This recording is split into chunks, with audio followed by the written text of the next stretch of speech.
Kumpara nung mga nakaraang taon, binawasan ang bonggang entrance sa nakasanayang red carpet para sa mga dumalo sa ika-4 na sona ni Pangulong Ferdinand Bongbong Marcos Jr. ngayong Lunes. Ito ay bilang pagkikisa sa mga naapektuhan ng nakaraang mga bagyo at habagat. Gayunpaman, mahigpit pa rin ang seguridad na ipinatupad sa Kamara. Kilalanin ang mga dumalo sa balitang A to Z ni Lane Garcia.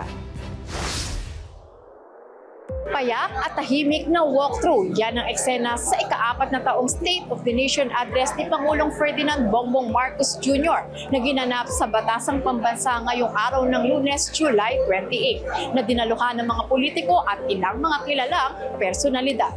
Sona fashion is out. Kung dati-rati, kaliwat kanan ang fashion style at iconic design ng mga suot ng mga mambabatas at mga bisitang dumadalo. Ngayon, bawas ang pakabugan at marangyang damitan. Wala muna kasing seremonyas na fashion show, red carpet drama o photo op sa batasan.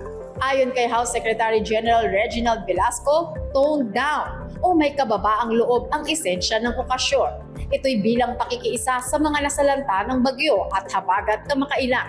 Hindi gaya rin ng nakagawian, mas kakaunti rin ang mga expected guests na dumalo sa nasabing selebrasyon. Gayunpaman, buhay na buhay pa rin ang Filipino spirit sa barong at Filipinyanang suot ng mga dumalo sa naturang pagdiriwang. Hindi nagpahuli si Senate President Cheese Escudero at ang kanyang asawang si Heart Evangelista.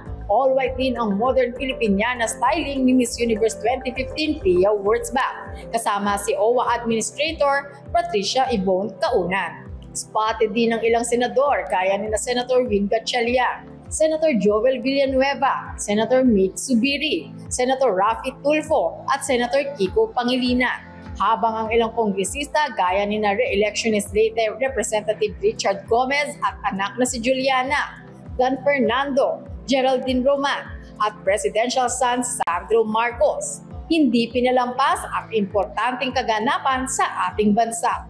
Samantala, sa pagsisimula ng SONA, umawit naman sa kauna-unahang pagkakataon si Sofronio Vasquez, ang Pilipinong kampiyon sa The Voice na isang singing show sa Amerika. Kasunod nito ang pinaka-inaabangang speech ng Pangulo.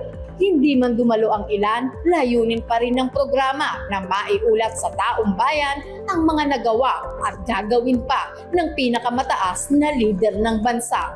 Para sa balitang A to Z, Lane Garcia.